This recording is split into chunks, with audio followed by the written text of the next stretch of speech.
Sounds a bit like science fiction, but right now, some companies are using AI to read their employees' faces and score their emotions, their mood, their stress, how enthusiastic they look on a call, how agreeable they seem in their messages.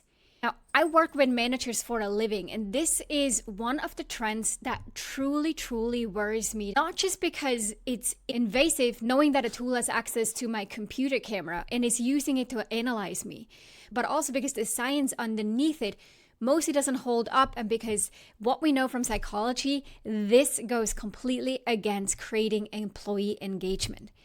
Now, I want to explain what's actually going on and why I think leaders need to be very careful here. For years, workplace surveillance meant tracking what you do, like the keystrokes, the hours, which tabs you have open. Now, this kind of frontier has moved somewhere far more personal, in my opinion. And that's what I call emotion AI, the tools that analyze your facial expressions, your tone of voice, the sentiment in your written messages, and turn all of that into a number, a mood score that kind of is supposed to inform the engagement score.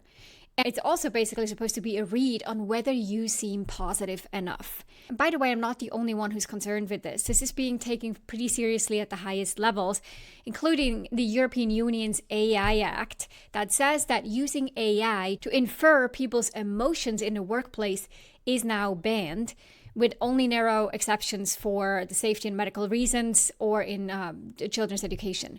Now, when a regulator draws a line that hard in certain countries, it's worth asking why. Now, let's get to the core flaw. These tools assume your face is a readout of your feelings, that a frown means anger, a smile means happiness, a blank expression means that you've checked out. But that is not how emotions actually work. And one of the largest reviews of the research, led by psychologist Lisa Feldman Barrett, looked at decades of studies and reached the conclusion that facial movements do not reliably map onto specific emotions. A scowl is not reliably in anger. A smile is not reliably joy. And the same feeling shows up differently across different people, and the same expression can mean completely opposite things depending on the person and the context. So when a system looks at your face and labels you as disengaged, it isn't reading your mind. It's guessing, and it tends to guess worst for the people who least deserve it.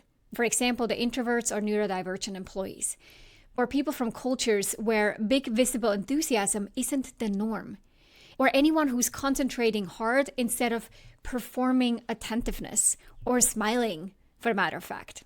Now, here's where it really gets me, though, as a leadership coach, is that even if the technology were accurate, the strategy would still backfire. Research on electronic monitoring is not flattering. Studies find that monitored employees tend to report more stress and lower job satisfaction without a reliable gain in actual performance. So you pay a real price in trust, and you don't get the productivity you were promised that you would make that cost and trust worthwhile. Plus, it runs straight into everything we know about high-performing teams.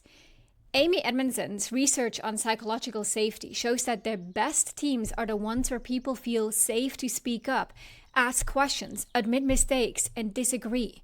Emotional surveillance teaches the exact opposite lesson. It tells people, be careful, your face is being scored, your reactions are being logged. None of that is safety. That's going to turn into self-censorship. And there's truly a trap built into all of this. The moment people know their emotions are being measured, they start managing the measurement. There's an old principle called Goddard's Law. When a measure becomes a target, it stops being a good measure. So if positivity gets scored, people write cheerier messages. If engagement gets scored, they nod more on camera. They perform the emotion the system wants to see. And I want to underscore the word perform here. And the irony in this is going to be that the dashboard's going to look better while the culture quietly gets worse. You haven't actually built engagement. You've trained people to perform. You've taught your team to fake it. And then let's not forget, there's also a whole body of research on the self-determination theory, which basically says that people do their best work when they have some control over it, when they feel competent, and when they can relate. autonomy is going to be undermined because people are now being monitored through the camera. That's not autonomous. Number two, the competence is now being questioned because people are now going to ask themselves, is my performance on screen, my nodding along, going to be predicting my performance, or is my actual competence what matters here? So 2 things eroded so far. The third one here, relatedness, is about trust. If I feel I'm not being trusted, there's surveillance running in the background on me as an employee.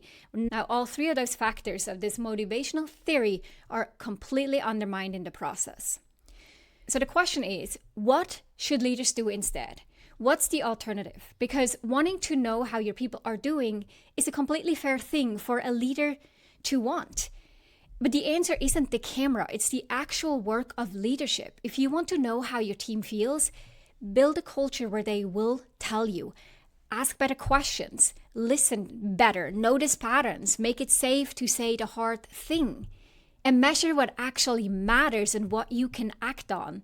Workload, clarity of priorities, collaboration, contribution, whether people have what they need to do good work, burnout risk, turnover. In essence, measure the work system, but not the employee's face. Here's the bottom line. A camera can see my face. It cannot understand my commitment. And if your culture needs surveillance to know how your people are doing, the technology isn't the fix. The culture is the problem. Engagement has to be monitored. It's not engagement, it's compliance. So if you lead people and this is suddenly being presented to you as an option, I'll leave you with this question. Are you truly believing that technology can help you understand the work better? Or are you trying to replace and avoid the human work of leadership? And the latter is just not possible. We've not seen that a single time. Now, I'm really curious to hear where you land on this, so drop your comments below.